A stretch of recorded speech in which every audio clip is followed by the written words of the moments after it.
Hey, welcome to Minority Boss channel. Thank you for joining me. I just started this channel. This is our kickoff video. So those of you who are coming in, I want you to subscribe and help me build this channel. I just started out, so thank you in advance. So please don't forget to subscribe. Today I'll be talking about appearance, right? So as a minority, when I started out in the corporate world, I want to kind of share my story from an appearance standpoint. So I have my notes here just to make sure that I am on track. Got on my tablet here. So let's go ahead and get started. This video will not be long. Typically, these videos may be between 10 to 12, maybe 15 minutes weekly. I'll post these every Monday around about, I would say, probably about 3 p.m. every Monday afternoon. So thank you guys for joining me, and I hope that you enjoy the journey. Hopefully these uploads and these videos will be enlightenment to some. Hopefully they will help you. If you have any questions or comments, please leave it in the comments section. Or if you want to send me an email, my email will be in the description, nsmart6355@aol.com. Feel free to email me any questions. All right, here we go. So I was kind of looking over an article, and the article is called Appearance Discrimination in Employment.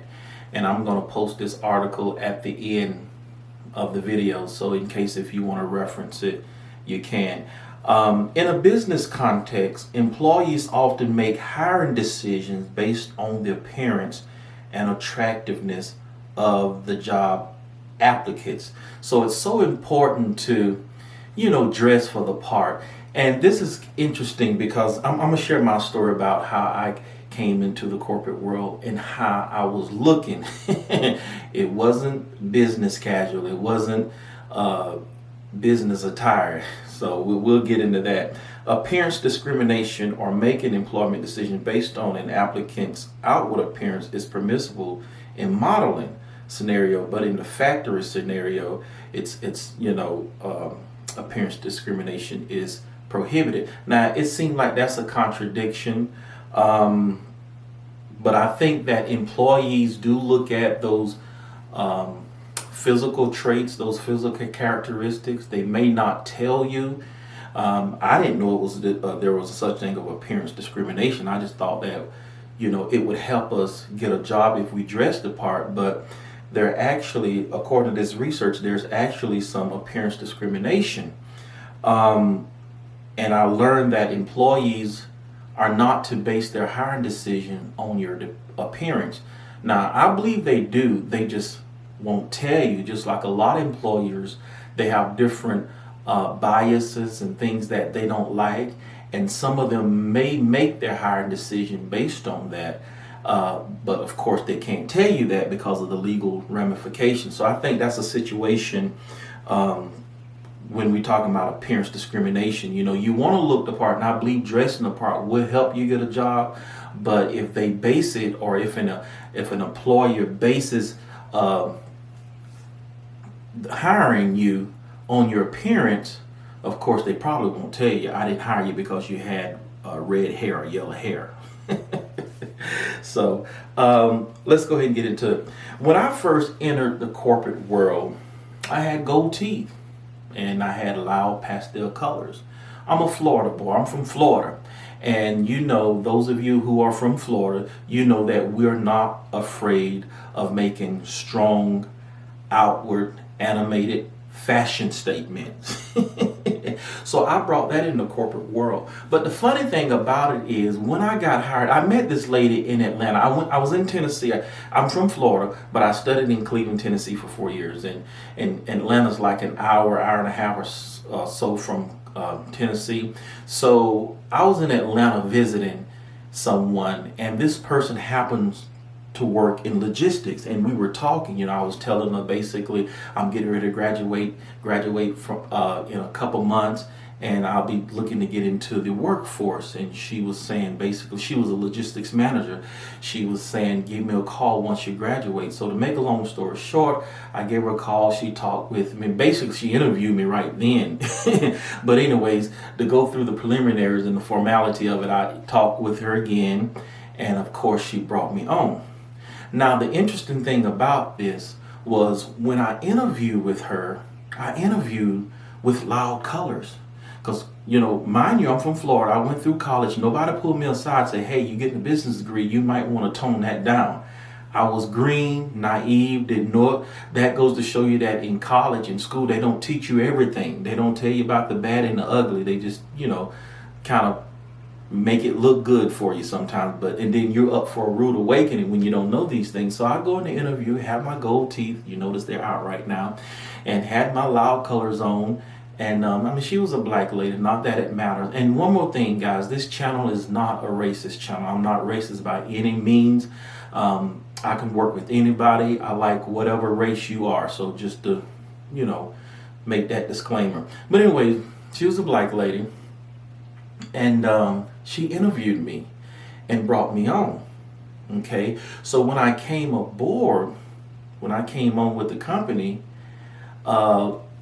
the director pulled me aside and said, you know what, we can't tell you take the gold teeth out, and we can't tell you how to dress, but just know that your opportunities will be limited. Now that crushed me, because I'm like, you know what, in the interview, I was smiling from east to west, and you didn't say anything then. So maybe that just, that's probably in alignment with what I just read, appearance discrimination, that companies aren't allowed to do that, right, unless you're in the modeling industry. But anyways, I thought to myself, I'm like, look, when I was in an interview, she saw these loud colors and I was smiling from east to west. She saw the gold teeth, and they didn't say anything then. Why would they say something now? Well, that disturbed me, but I'm glad that they pulled me aside now.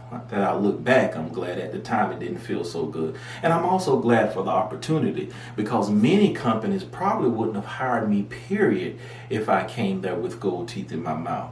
So it was good that I kind of knew someone, and it was good that I went through those growing pains. And I took those challenges and those growing pains as an opportunity to learn and to grow and make the changes that I need. And now I can stand here and tell you about those stories and situations and those experiences. Now this happened in 1998. So that was about 22 years ago. Yes, that happened about 22 years ago. So I was brought on board, he pulled me aside. I made the change. Now after I made the change, opportunities did come my way within the company.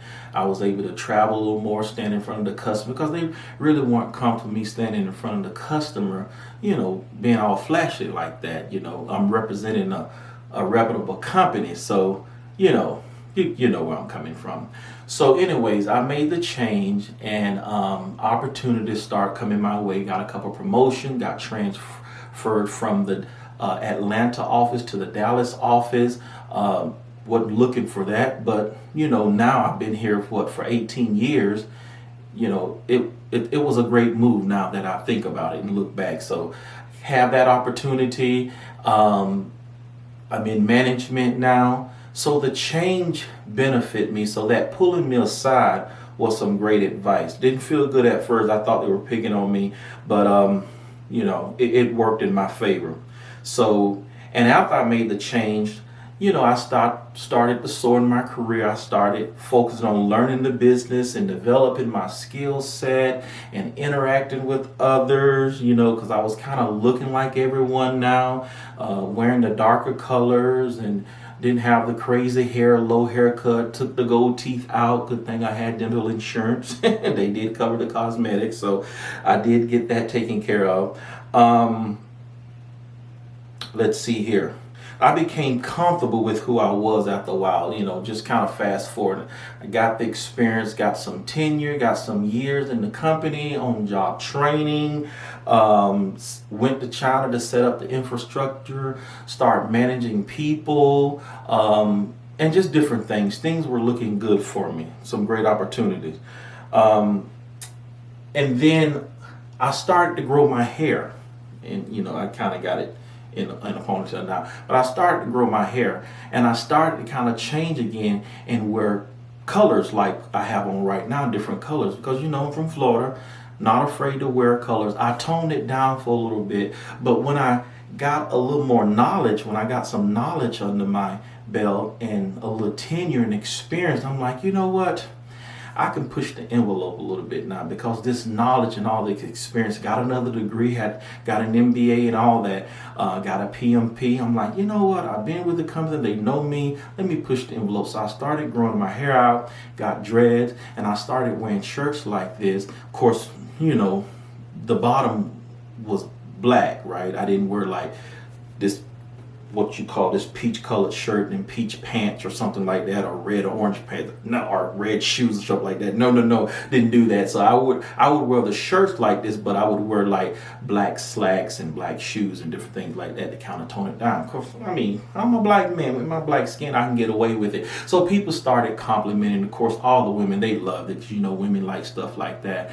But a lot of the guys, my counterparts, they compliment, hey man, I like that shirt. I like that shirt. It looks good on you. And they would say only they can get away with that. So I started getting the respect because of my knowledge base, and people started complimenting my appearance. I'm like, okay, so I'm finding myself now. This is who I am. So I'm gonna start looking like this, and I'm just gonna go with this. So that's how I started dressing, and I thought maybe my dreads would be a problem, but as time goes along, as we evolve, we become more diverse, not only with the non-visible characteristics, but with our visible characteristics. More people coming, there's an influx of diversity in the workforce now more than ever, and we see all types of people from all backgrounds, right, displaying these different diverse characteristics.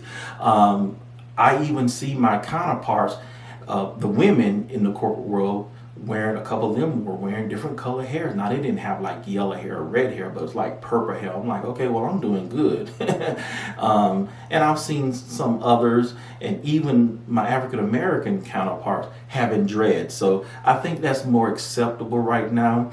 I think at first I had to prove myself. I had to learn the business. I think that made a difference. So now I'm myself now, and it was frustrating dealing with those growing pains and making the change, but now it's like I don't care. I mean, it's not like I really don't care. I do care, but once you got so many years in the industry and you've reached the level of a certain knowledge base, and you can do your job in your sleep, and you can just show others how to do it, and when you've trained others and they become managers and everybody knows you for this skill set, it kind of makes a difference. So I had all that working for me. So now it's like, who cares what I look like? Now I wear whatever I want. That's the kind of attitude I had or kind of have today, right? And then it seemed like, I'm getting more and more respect, but I didn't start out like that. I kind of had to pay my dues, so to speak. And it was a rough journey, but I made a change. So now I'm kind of utilizing the balance now, because when I first started, it was like too out of the box. It was just too much, all the loud colors, the goatee. Now, like I say, I do my shirts like this. I wear my black, my black pants or my brown pants or my grays, your dark colors. And then of course, I do have my dreads. So, and they're neat. I cut them at a certain length. I don't want them long and messy looking, because I am in a professional environment. So that's more acceptable over the last few years now. So since then, doing some customer presentations, dealing with directors and management at all levels. And I'm doing this with confidence now. I'm not worried about, oh my gosh, anybody gonna look at my shirt or the color of my shirt, or anybody gonna look at my dreads. I don't even worry about that right now. I just focus on the business at hand. I get in there and perform and produce and do my job.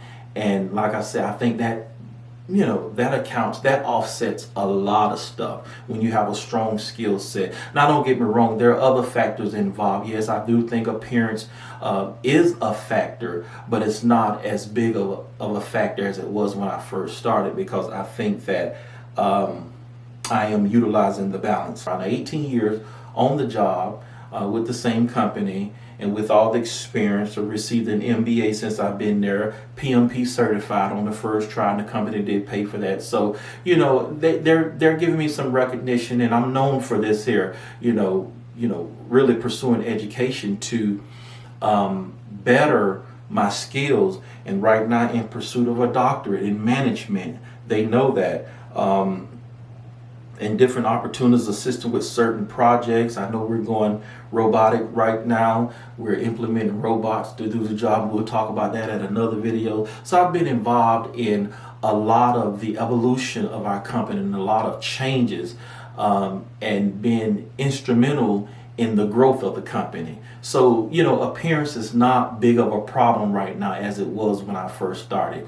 I just wanted to share that with you today. As I stated earlier, if you have a comment, leave it in the comment section. If you don't want anyone to see your comments, just send me an email. My email will be in the description. And don't forget to subscribe. And I'll see you next Monday. Thanks again.